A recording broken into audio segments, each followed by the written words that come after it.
Hi hello మనం power BI నేర్చుకుంటున్నాం. Today's day 2. First video మీరు చూడకపోతే ఖచ్చితంగా చూడండి. ఎలా పవర్ బిఐలోకి సోర్సెస్ ఎన్ని సోర్సెస్ ద్వారా మనం ఏం చేసుకోవచ్చు, డేటాని లోడ్ చేసుకోవచ్చు అని చెప్పి మనం చూసుకుంటాం. అయితే సిఎస్వి ఫైల్ నుంచి ఆఫ్టర్ లోడ్ చేసుకో ముందు కూడా డేటాలో అప్పుడప్పుడు మనకి డేటా అనేది రా డేటా అనేది చాలా మెస్సీగా ఉంటుంది. దాంట్లో డూప్లికేట్స్ ఉండొచ్చు, నల్ వాల్యూస్ ఉండొచ్చు, తర్వాత మనకి కావాల్సిన కాలమ్స్ ఉండకపోవచ్చు. తర్వాత అవన్నీ కూడా మనం ఏం చేయొచ్చు అంటే లోడ్ చేయక ముందు మనం ఏం చేస్తే ట్రాన్స్ఫార్మ్ చేసుకోవచ్చు.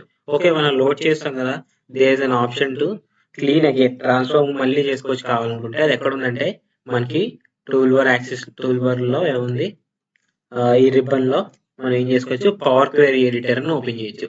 అయితే ఇది ఎక్సెల్ లో కూడా ఉంటుంది, పవర్ బిఐ లో కూడా ఉంటుంది. చాలా బెస్ట్ టూల్ ఇది. అయితే నువ్వు ప్రిపేర్ చేయడానికి డేటాని ఏం చేసి క్లీన్ చేయడానికి ఇది బెస్ట్ టూల్. అయితే నేను ఏం చేసా, ట్రాన్స్ఫార్మ్ డేటా అని చూసాను. అయితే మీరు చూడొచ్చు, అలా అవగానే పవర్ క్వెరీ ఓపెన్ అయింది. పవర్ క్వెరీలో కావాలంటే నువ్వు క్వెరీస్ అంటే ఇంకొక 2-3 టేబుల్స్ కూడా జాయిన్ చేసుకోవచ్చు ఇక్కడే. ఎక్కడంటే append and merge query options ద్వారా you can see merge query as a new. అయితే ఒక టేబుల్ ని యాడ్ చేసి 2 టేబుల్ కలిపి ఇంకొకలా చూపించమంటావా ఏంటి, ఇంకొక టేబుల్ ని జస్ట్ యాడ్ చేయమంటావా అని చెప్పి అడుగుతుంది. అలా మనం చేసుకోవచ్చు. అది మనం నెక్స్ట్ నేర్చుకుందాం. అయితే మనకి కావాల్సిన జస్ట్ రిబ్బన్ అలవాటు చేసుకుందాం ఓవర్ వ్యూ టుడే. అయితే మనం ఇక్కడ చూసుకుంటే క్లోజ్ అండ్ అప్లై ఈ 3 ఆప్షన్స్ ఉన్నాయి. అయితే నువ్వు ఏమైనా చేంజెస్ చేసావు డేటా, ఈ సెంటర్ లో ఉన్నదంతా కూడా డేటా రివ్యూ అన్నమాట. రివ్యూలో ఏమున్నాయి చూడండి, ఇక్కడ మనకి ఏమైనా ఫిల్టర్స్ ఉన్నాయి. ఫిల్టర్స్ అన్నిటికీ అన్ని కాలమ్స్ కి కూడా ఫిల్టర్స్ ఉన్నాయి. అయితే మధ్యలో డేటా అంతా కనిపిస్తుంది, మొత్తం అంతా కాదు, జస్ట్ కొంచెం డేటా మొత్తం కనిపిస్తుంది. అయితే ఇక్కడ క్వెరీస్ లెఫ్ట్ సైడ్ ఏముంది, క్వెరీస్ అనే ఆప్షన్ మనకి ఉందన్నమాట. అయితే నెక్స్ట్ చూడాల్సింది ఏంటంటే సోర్సెస్, మళ్ళీ న్యూ సోర్సెస్, ఇంకొక టేబుల్ ని యాడ్ చేయాలనుకుంటే అలా. తర్వాత ఇక్కడ మెయిన్ మనం చూడాల్సింది మేనేజ్ కాలమ్స్ లో మీరు చూస్తే చూసుకోవాలి మీకు ఏ కాలమ్ లోకి వెళ్ళాలనుకుంటున్నారు. ఆల్ కాలమ్స్ లో కావాలా, ఎన్ని కాలమ్స్ కావాలి. నాకు సేల్స్ ప్రైస్ ఒకటి కావాలి, యూనిట్ ప్రైస్ ఒకటి కావాలి, డిస్కౌంట్ బ్యాండ్ వద్దు, నాకు ప్రొడక్ట్ ఒకటి కావాలి. అయితే ఓకే చేసా, ఓన్లీ నీకు ఆ కాలమ్స్ మాత్రమే కనిపిస్తాయి. అయితే నాకు ఇవి తప్పించి మిగిలినవి కావాలి. లెట్స్ సీ, చూద్దాం. సెలెక్ట్ ఆల్ చేశాను. నీకు ఏ కాలం దగ్గరికి వెళ్ళాలనుకుంటున్నావు. అయితే మనకి డేటాలో కొన్ని కాలమ్స్ ఉన్నాయి. అయితే ఒకవేళ హండ్రెడ్స్ ఆఫ్ కాలమ్స్ కూడా ఉండే అవకాశం ఉంది. అప్పుడు ఈజీగా నువ్వు డ్రాగ్ చేసుకోకుండా ఏ కాలంలోకి వెళ్ళాలనుకుంటున్నావు. ఇప్పుడు నేను చూడండి, ఇయర్ లోకి వెళ్దాం అనుకున్నా. ఏ ఇయర్ ఉన్నాయి, ఓన్లీ ఇయర్ వస్తుంది. అయితే ఆ ఇయర్ ఆ కాలం ప్లేస్ లోకి వెళ్ళిపోయావు, అది చూసుకోవాలా. అయితే రిమూవ్ కాలమ్స్ నువ్వు ఏం చేశాను, ఇప్పుడు నేను ఇయర్ అనే కాలం ని నేను సెలెక్ట్ చేశా. అయితే రిమూవ్ కాలమ్స్ అన్న వెంటనే ఆ కాలం డిలీట్ అయిపోయింది. అయితే నాకు remove other columns other than month column తప్పించి మిగిలినవన్నీ కూడా డిలీట్ చేయని అడుగుతున్నా. మిగిలినవన్నీ డిలీట్ అయిపోయినాయి, ఓన్లీ మంత్ కాలం మాత్రం అదర్ దాన్ మిగిలి. అయితే this is an options. Manage columns 2 options ఉన్నాయి. అయితే రిబ్బన్ అలవాటు చేసుకోండి, ఇవన్నీ తెలియడం వల్ల నెక్స్ట్ మనకి చాలా యూజ్ అవుతుంది.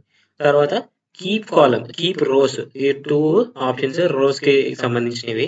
అయితే ఏ రోస్ నుంచి టాప్ ఎన్ని రోస్ కావాలి నీకు, నాకు 10 రోస్ మాత్రమే కావాలి. ఓకే చేసా, ఓన్లీ 10 రోస్ వచ్చినాయి. నాకు ఏం కావాలి, బాటమ్ 5 రోస్ మాత్రమే కావాలి. అంటే 10 to 5 మాత్రమే కావాలి నాకు, బాటమ్ 5 మాత్రం వస్తాయి. ఓకే, ఇది ఆప్షన్ కావాలి. ఎన్ని రోస్ ఉన్నాయి, కావాల్సిన కొన్ని రోస్ మాత్రమే చూసుకోవడానికి. తర్వాత డూప్లికేట్ రోస్ కావాలి, లేకపోతే రేంజ్ ఆఫ్ రోస్ కావాలి. అంటే ప్రతి 5 రోస్ కి నాకు ఒక 2 రోస్ కావాలి, 5 రోస్ కావాలి, అలా అనమాట. అలా నీకు అలాంటి ఆల్టర్నేటివ్ రోస్ కూడా చూసుకోవచ్చు. డూప్లికేట్ రోస్ బ్లాంక్ రోస్ ఒకటి కావాలి. ఏమైతే ఎర్రర్స్ ఉన్నాయో ఆ రోస్ మాత్రమే కావాలి నాకు. ఎర్రర్స్ నేను చెక్ చేస్తా, ఎందుకు ఎర్రర్స్ వచ్చినాయి, లేకపోతే అట్లా డిలీట్ చేసేద్దాం అనుకుంటా. అందుకని నాకు ఎన్ని వచ్చినాయో రోస్ కావాలనుకుంటాం, అప్పుడు ఇది యూజ్ అవుతుంది. అదే A to Z ascending order sort చేసుకోవచ్చు. తర్వాత స్ప్లిట్ కాలమ్స్ లో డీలిమిటర్ యూజ్ చేసుకోవచ్చు, స్ప్లిట్ చేసుకోవచ్చు. మనం చేద్దామా, ఏం చేద్దామంటే డేట్ అని కాలమ్ ని స్ప్లిట్ చేద్దాం. ఎలా అంటే నాకు డే అండ్ ఈచ్ అకరెన్స్, ఎప్పుడైతే మనకి ఈ స్పెషల్ కస్టమ్ కావాలంటే డిఫాల్ట్ కాలం కామా ఈక్వల్ సైన్ సెమికాలన్ అన్నీ ఉన్నాయి. అయితే నేను కస్టమ్గా నేను ఏం చేశాను, ఇది పెట్టాను. తర్వాత ఈ అకరెన్స్ నేను ఏం చేద్దాం అనుకున్నా, డేట్ ని డివైడ్ చేద్దాం అనుకున్నా. యూ కెన్ సి డేట్ అనేది డివైడ్ అయిపోయింది, మంత్ ఇయర్ డేట్ లాగా. ఓకే, అయితే ఇది అలా కాదు, ఓన్లీ నాకు ఇయర్ మాత్రమే కావాలి. ఓకే, ఇయర్ మాత్రమే కావాలి. సారీ, గ్రూప్ బై చేశానా. డిలిమిటర్ నాకు రైట్ అకరెన్స్ ఇయర్ మాత్రమే డివైడ్ అవ్వాలి అనుకున్నా. యూ కెన్ సి ఏంది ఇయర్ అనేది డివైడ్ అయి చూపించింది. అలా ఏమవుతుందంటే డీలిమిటర్స్ అనేవి స్ప్లిట్ ఆప్షన్స్ అప్పర్ కేస్ లో ఉన్నవి, upper case positions, number of characters ఎన్ని క్యారెక్టర్స్ లో డివైడ్ అవ్వాలి, నేమ్స్ ఉన్నాయి, first name last name divide అవ్వాలి. అలా అన్ని కూడా డీలిమిటర్ స్ప్లిట్ లా చేసుకోవచ్చు. గ్రూప్ బై కూడా చేసుకోవచ్చు. గ్రూప్ బై ట్రై చేద్దామా? అయితే దేని మీద ట్రై చేద్దాం, సెగ్మెంట్ మీద ట్రై చేద్దాం. గ్రూప్ బై సెగ్మెంట్స్ అంటే ఏంటంటే ఏంటి, గవర్నమెంటా, మిడ్ మార్కెటా, అవన్నీ ఉన్నాయి. సెగ్మెంట్ ఏం చేస్తున్నాను నేను,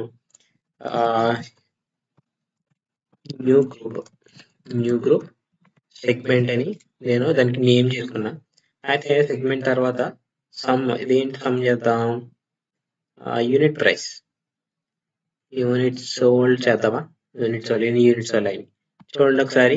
ఏమేమి ఒక సెగ్మెంట్స్ లో ఏమేమి సెగ్మెంట్, గవర్నమెంట్ అనే సెగ్మెంట్ లో ఎన్ని యూనిట్స్ సోల్డ్ అయినాయి, మిడ్ మార్కెట్ ఎన్ని యూనిట్స్ అయినాయి, ఎంటర్ప్రైజ్ ఎన్ని అయినాయి అని మనం ఏం చేసాం, గ్రూప్ బై చేసాం అన్నమాట.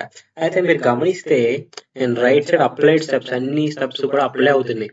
అయితే నువ్వు సెకండ్ స్టెప్ లోకి వెళ్ళాలి, డేటా చేంజ్ అయిపోయి స్ప్లిట్ డీలిమిటర్ దగ్గరికి వెళ్ళాలి, నావిగేషన్ దగ్గరికి వెళ్ళాలి. అవన్నీ కూడా నాకు వద్దు. గ్రూప్ చేసిన రోజువి నేను ఈ స్టెప్ ని ఏం చేసుకుందాం అనుకుంటున్నాను, డిలీట్ చేసుకుందాం అనుకుంటున్నాను. అప్పుడు డిలీట్ కూడా చేసుకోవచ్చు. అలా మనకి అప్లైడ్ స్టెప్స్ అనే ఒక ఆప్షన్ కూడా ఉంది. అయితే ఈ రోజు మనం ఏం చేసుకుంటే manage columns, reduce rows, sort మనం చూసాం. మిగిలిన అన్ని కూడా చెక్ చేయండి. ఫస్ట్ రిబ్బన్ ఎప్పుడైతే మనకి ప్రతి ఆప్షన్ ఉంది, ఎలా చేయొచ్చు అని తెలుసుకున్నామో ఆటోమేటిక్ గా మనకి పవర్ క్వెరీ ఎడిటర్ అంతా అలవాటు అవుతుంది.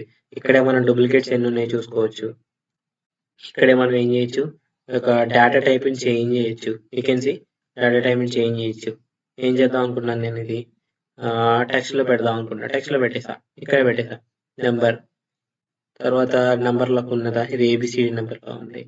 తర్వాత నేను ఏం చేద్దాం, మ్యానుఫ్యాక్చరింగ్ ప్రైస్ కదా, నేను దీన్ని ప్రైస్ లోకి చేంజ్ చేద్దాం, డాలర్స్ లో చేద్దాం అనుకుంటా. తర్వాత టైం ని డేట్ లోకి చేంజ్ చేద్దాం అనుకుంటున్నా. అలా అన్ని కూడా మనం చేంజ్ చేసుకోవచ్చు అనమాట. ఇక్కడ ఫిల్టర్స్ అనే ఆప్షన్ కూడా ఉంది. అయితే ఒకసారి మనం చెక్ చేస్తే ఎలాంటి ఆప్షన్స్ ఉన్నాయని చెప్పి డే 2లో ఒకసారి చెక్ చేయండి. లోడ్ చేసుకునే డేటాని మీరు ఎంత క్లీన్ చేయగలిగితే అంత క్లీన్ చేయండి.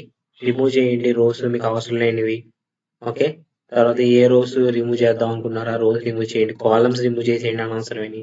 అయితే అలా first day, second day of power BI ఏం చేద్దాం, మనం ఒకసారి పవర్ క్వెరీతో మనం అలవాటు చేసుకుందాం power query. Okay, thank you for day 2. Signing off, Manoj Chauhan.